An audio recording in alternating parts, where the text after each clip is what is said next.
Hello, bachcho. Let's read the question. And the question says, you have given several identical resistance, each of value R is equal to 10 ohm, and each capable to carry a maximum current of 1 ampere.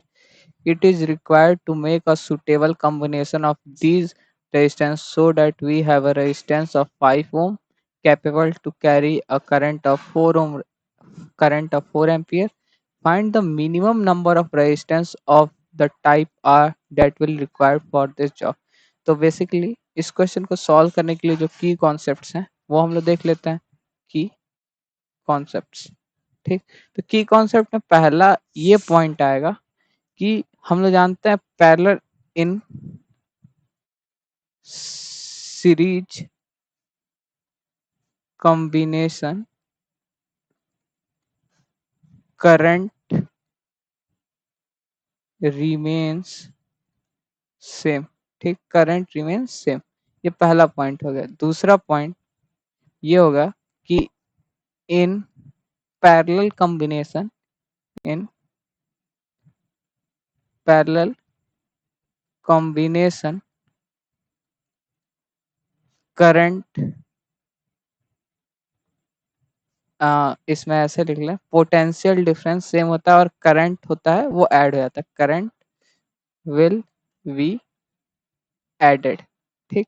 Will be added या divide ऐसे लिख सकते हैं, ठीक। अब इन्हीं दोनों, और इसमें अगर हम लोग लिखना चाहें तो लिख सकते हैं कि जो आर इक्विवेलेंट इन सीरीज और पैरेलल क्या क्या होता है, तो इसकी जरूरत नहीं है, वो हम लोग क्वेश्चन में ही यूज कर लेंगे, ठीक। तो अगर हम लोग देखें तो हम लोग का कुछ सिनारियो ऐसा है कि हम लोग को 4 ओम मैक्सिमम करना है। तो अगर हम लोग देखें, एक अगर सीरीज में हम लोग कनेक्ट कर रहे हैं अगर एन, तो इसमें 1 एम्पियर का ही करंट हम लोग 1 एम्पियर का ही करंट फ्लो करा सकते हैं, क्योंकि 1 से कराएंगे तो वो कैपेबल ही नहीं है। उसी तरीके से अगर एक और करें इसमें भी 1 एम्पियर का, तो ये ऐसे कुछ हो जाएगा। इसमें भी एन, इसी तरीके से इसमें भी 1 एम्पियर का करा दें तो ये, और उसके बाद ऐसे ही इसमें भी 1 एम्पियर का करा, तो ये टोटल अगर 4 रोज से हमने 1 एम्पियर का करंट फ्लो करा दिया तो हम लोग के पास 4 हो गया। 4 रोज में जो हो जाएगा, 4 रोज में हम लोग का काम हो जाएगा कि 4 एम्पियर का करंट आ गया।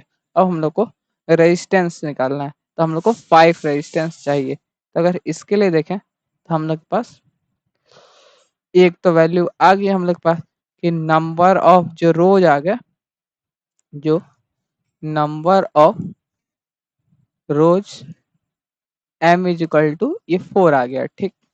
अब उसी तरीके से देखें, अगर हम लोग लेट कर लें कि ये इसका जो ये जो एक एक जो ये रो है उसमें जो इक्विवेलेंट रेजिस्टेंस है वो आर आर है, तो सब में सेम ही होगा। इसमें भी आर आर होगा, इसमें भी आर आर होगा, और ये सब पैरेलल में कनेक्टेड है। तो अगर देखें तो इसके लिए क्या लिख सकते हैं, 1 by R equivalent is equal to 1 by R R plus 1 by R R plus 1 by R R plus 1 by R R. तो इससे हम लोग क्या कर सकते हैं, 1 बाई आर इक्वेलेंट हम लोग के पास गिवन है 5 है, तो 1 बाई 5 इज इक्वल टू क्या लिख सकते हैं, 4 अपॉन आर आर, ठीक। तो यहाँ से देखें तो आर आर की वैल्यू क्या आ गई, वो 20 ओम आ गया, ठीक। अब अगर देखें तो यहाँ पे आर आर की वैल्यू 20 ओम आ गई, ठीक। तो अब यहाँ से देखें तो एक रो में 20 ओम। अगर हम लोग जानते हैं कि जो आर आर की वैल्यू होगी, अगर एन रजिस्टर्स लगे हैं, एन रजिस्टर, तो R R is equal to हो जाएगा N into R, that is equal to 20 दिया है। एन इंटू आर की वैल्यू 10 है, 10 इज इक्वल टू 20, तो एन की वैल्यू क्या आ गई 2 ओम। मतलब कि यहाँ से लिख सकते हैं in series we have two register. तो टोटल नंबर ऑफ रजिस्टर पूछा है, so total number of registers required is m into N, मतलब कि n है एक रो में और m रोज है, तो ये क्या हो जाएगा, therefore number of registers is equal to 2 4 into 2 that is 8, हम लोग को 8 आंसर आ गया। सो The final answer is 8. Hope you understand it well. All the best. Thank you.